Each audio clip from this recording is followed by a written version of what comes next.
ಒಂದ್ಸತಿ ಕೇಳ್ಕೊಳ್ಳಿ. ಶಿರಾ ತಾಲೂಕು ಬಂದ್ಬಿಟ್ಟು ಬರ ಪ್ರದೇಶ, ಬಡತನ ಅಂತ ಹೇಳಿದ್ದಾರೆ. ಅಲ್ಲಿನ ಶಾಸಕರು ಏನೋ ಅಲ್ಪ ಸ್ವಲ್ಪ ಬಡವ್ರಿಗೆ ಸಹಾಯ ಮಾಡ್ಕೊಂಡು ಇಲ್ಲಿ ಎಲ್ಲಾ ಟ್ರೀಟ್ಮೆಂಟ್ನು ವಸತಿನೂ ಇಲ್ಲಿನ ಶಾಸಕರು ಜಯಚಂದ್ರ ಅವರು ಮಾಡ್ತಾ ಇದ್ದಾರೆ. ಸರಿನಾ? ಇಲ್ಲಿ ಆಗಲ್ಲ ಅಂತ ಒಂದ್ ನಿಮಿಷ, ಇಲ್ಲಿ ಆಗಲ್ಲ ಅಂತ ರೆಫರ್ ಮಾಡಿದ್ದಾರೆ. ಏನ್ ಕಾರಣ? ಗಾಡಿಯಲ್ಲಿ ಬಿದ್ದು ಸ್ವಲ್ಪ ಕೆನ್ನೆಗೇಟ್ ಆಗಿದೆ ಅಷ್ಟೇ, ಬೇರೆ ಏನಾದ್ರೂ ಕಾಯಿಲೆ ಇದೆಯಾ? ನೀವು ಬಾಡಿಯಲ್ಲಿರೋ ಅಂತ ಎಲ್ಲಾ ಟ್ರೀಟ್ಮೆಂಟ್ ಚೆಕ್ ಮಾಡಿ, ಬರೀ ಒಂದು ದಿನಕ್ಕೆ ನೀವು 38,000 ಬಿಲ್ ಮಾಡಿದ್ರೆ ಬಡವ್ರು ಎಲ್ಲೋಗ್ತಾರೆ? ಎಲ್ರಿ ಹೋಗ್ತಾರೆ? ನೀವ್ಯಾರ್ರಿ? ನಿಮ್ಗೆ ಯಾರ್ರಿ ಇನ್ನೊಬ್ಬ ಆಂಬುಲೆನ್ಸ್ ಡ್ರೈವರ್ ಫೋನ್ ಮಾಡ್ತಾರೆ, ನೀವು ಅಡ್ಮಿಟ್ ಮಾಡಿಸ್ತೀರಾ? ನಿಮಗೂ ವಿಕ್ಟೋರಿಯಾ ಆಸ್ಪತ್ರೆ ಹತ್ರ ಇರೋ ಆಂಬುಲೆನ್ಸ್ ಡ್ರೈವರ್ಗೂ ಏನ್ ಸಂಬಂಧ? ಮೇಡಮ್ ನನ್ಗೆ ಅದ್ರ ಬಗ್ಗೆ ನೀನ್ ನನಗೆ ಹೇಳ್ಬೇಡ, ನಾನು ಬಿಲ್ ಕಟ್ಸಲ್ಲ ಅಲ್ಲಿ, ನಾಳೆ ಗಲಾಟೆ ಆಗುತ್ತೆ. ಮೇಡಮ್ ನಾನು ಹೇಳೋದು ನೀವು ಅರ್ಥ ಮಾಡ್ಕೊಳ್ಳಿ ಮೇಡಮ್. ಅರ್ಥ ಮಾಡ್ಕೊಳ್ಳೋದು, ಗಾಡಿಲಿ ಬಿದ್ದು ಮಕ ಮುತ್ತೆ ಒಂಚೂರು ಏಟಾಗಿರೋ ನೀವು ತಗೊಂಡ ಬಾಡಿ ಎಲ್ಲ ಸ್ಕ್ಯಾನಿಂಗ್ ಮಾಡಿ ಬಿಲ್ ಕಟ್ಟಿದ್ರೆ ಬಡವ್ರು ಎಲ್ರಿ ಹೋಗ್ತಾರೆ? ಇವಾಗ ರಿಕ್ವೆಸ್ಟ್ ಮಾಡ್ತಾ ಇದ್ದೀರಾ, ನೀನ್ ಹೆಂಗ್ ಮಾತಾಡ್ದೆ? ಬರೀ 10,000 ಆಗುತ್ತೆ ಅಂತ ಪೇಷಂಟ್ ಕಡೆ ಅವ್ರ ಹುಡುಗಂಗೆ ಏನು ಗೊತ್ತಾಗಲ್ಲ ಅಂತ ಮಾತಾಡ್ದ?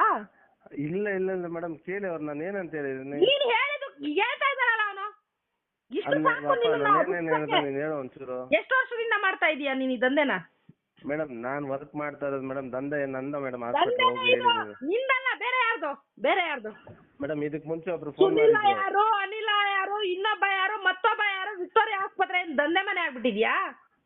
ಸರ್ಕಾರದ ಗಮನಕ್ಕೆ ಬಂದಿಲ್ಲ ಅನ್ಕೊಂಡಿದ್ಯಾ? ಎಲ್ರಿಗೂ ಗೊತ್ತಿದೆ, ಎಲ್ಲಾ ಹೋರಾಟಗಾರರು ಕೂಡ ನಿಲ್ತಾರೆ ಇದನ್ನ. ಬಡವ್ರ ನೋಡಿಬೇಡ್ರಿ. ನೀನ್ ಯಾರು 10,000 ಆಗುತ್ತೆ ಅಂತ ಸೇರ್ಸಕ್ಕೆ? ವಿಕ್ಟೋರಿಯಾ ಆಸ್ಪತ್ರೆಯಲ್ಲಿ ಯಾವ ಕಾಯಿಲೆಗೆ ಟ್ರೀಟ್ಮೆಂಟ್ ಇಲ್ಲಯ್ಯ? ಈಗ ಏನ್ ಸರ್ಕಾರ ಮಾಡಿಲ್ಲಯ್ಯ? ಯಾವ ಕಾಯಿಲೆಗೆ ಟ್ರೀಟ್ಮೆಂಟ್ ಇಲ್ಲ ವಿಕ್ಟೋರಿಯಾ ಆಸ್ಪತ್ರೆ?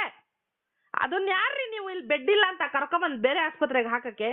ಶ್ರೀನಿವಾಸ ಹಾಸ್ಪಿಟ್ಲು ಮತ್ತೆ ವಿಕ್ಟೋರಿಯಾ ಹಾಸ್ಪಿಟ್ಲ್ ಮಧ್ಯದಲ್ಲಿ ಡಾಕ್ಟರ್ಗಳಿಗೂ ನಿಮಗೂ ಏನ್ ದಂಧೆ ನಡೆಸ್ತಾ ಇದ್ದೀರಾ? ಹೇಳಿ, ಪೇಮೆಂಟ್ ಕ್ಲಿಯರ್ ಮಾಡಿಸ್ತೀರಾ? ಪೇಷಂಟ್ ನ ಹೆಚ್ಚಿನ ಚಿಕಿತ್ಸೆಗೆ ಬೇರೆ ಕಡೆ ತಲುಪಿಸ್ತೀರಾ? ಮೇಡಮ್ ಕಳ್ಸಿಕೊಡ್ತೀನಿ ನೋಡಿ. ನೀವು ಮಾಡಿದ 10,000 ಆಗುತ್ತೆ ಅಂತ ನೀನು ಹೇಳೋ ಹೊತ್ತಿಗೆ ಅಡ್ಮಿಟ್ ಮಾಡಿದ್ದಾರೆ. 10,000 ಪೇಮೆಂಟ್ ಇಸ್ಕೊಂಡು ಅವ್ರನ್ನ ಕಳಿಸ್ತೀಯಾ? ಇಲ್ಲ ಬೆಳಗ್ಗೆ ಆಸ್ಪತ್ರೆ ಸೀಜ್ ಮಾಡಿಸ್ತೀನಿ. ಇದ್ದಂತೂ 100%. ಏನ್ ಬಡವ್ರು ಅನ್ಕೊಂಡ್ರೆ ಏನ್ರಿ ಅನ್ಕೊಂಡಿದೀರಾ ನೀವು? ಬಡವ್ರ ಬಗ್ಗರಿಗೆ ನೀನ್ ಯಾವಾಗ 10,000 ಆಗುತ್ತೆ ಅಂತ ಕೇಳಕ್ಕೆ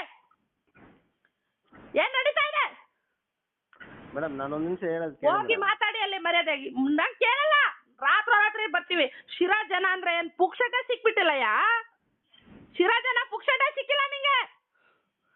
ಶಿರಾದಿಂದ ಅಲ್ಲಿಗೆ ಬರ್ಬೇಕೇನ್ರಿ?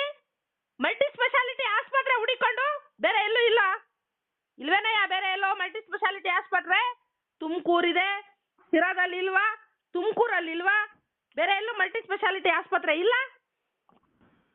ಯಾಕೆ ಬರ್ತಾರೆ ಅಲ್ಲಿಗೆ? ಬಡವರು ನಮ್ ಕೈಯಲ್ಲಿ ಆಗಲ್ಲ, ಸರ್ಕಾರಿ ಆಸ್ಪತ್ರೆ ಇದೆ, ಟ್ರೀಟ್ಮೆಂಟ್ ತಗೊಂಡ್ರೆ ಏನೋ ಹೆಚ್ಚು ಕಮ್ಮಿ ನಮ್ಗೆ ಕಷ್ಟಕ್ಕೆ ಸಹಾಯ ಆಗುತ್ತೆ ಅಂತ ಇಲ್ಲಿಂದ ವಿಕ್ಟೋರಿಯಾಗೆ 4,500 ಆಂಬುಲೆನ್ಸ್ ಕಟ್ಕೊಂಡು ಬಂದಿರೋದಲ್ಗೆ. ಅಲ್ಲಿ ಬಂದ್ಬಿಟ್ಟು ಬಿಲ್ ಕಟ್ಟಕ್ಕಲ್ಲ, ಅದೇ ದುಡ್ಡು ಇದ್ದಿದ್ರೆ ತುಮಕೂರಲ್ಲಿ ಮಲ್ಟಿ ಸ್ಪೆಷಾಲಿಟಿ ಹಾಸ್ಪಿಟಲ್ ಟ್ರೀಟ್ಮೆಂಟ್ ತಗೊಂತಿದ್ರು. ಈಗ ನೀವು ಮಾಡಿರೋ ಚೆಕಪ್ ಎಲ್ಲ ತುಮಕೂರಲ್ಲಿ ಚೆಕ್ ಮಾಡಲ್ವಾ?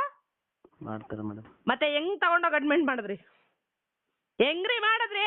ಅವ್ರು ನೋಡಿದ್ರೆ ಶ್ರೀಮಂತರ ತರ ಕಂಡ್ರ? ಇದು ದೊಡ್ಡ ಮಟ್ಟಕ್ಕೆ ಆಗ್ಬಾರ್ದು. ಅರ್ಧ ಗಂಟೆ ಟೈಮ್ ಕೊಡ್ತೀನಿ, ಅರ್ಧ ಗಂಟೆ ಒಳಗಡೆ ಪೇಷಂಟ್ ರಿಲೀಸ್ ಆಗ್ಬೇಕು. ಇಲ್ಲ ಅಂದ್ರೆ ರಾತ್ರಿ ನಾನು ಬರ್ತೀನಿ ಅಲ್ಗೆ. ಇದು ದೊಡ್ಡ ಗಲಾಟೆ ಆಗ್ಬಾರ್ದು ಅಂದ್ರೆ ಪೇಷಂಟ್ ನ ರಿಲೀಸ್ ಮಾಡಿ.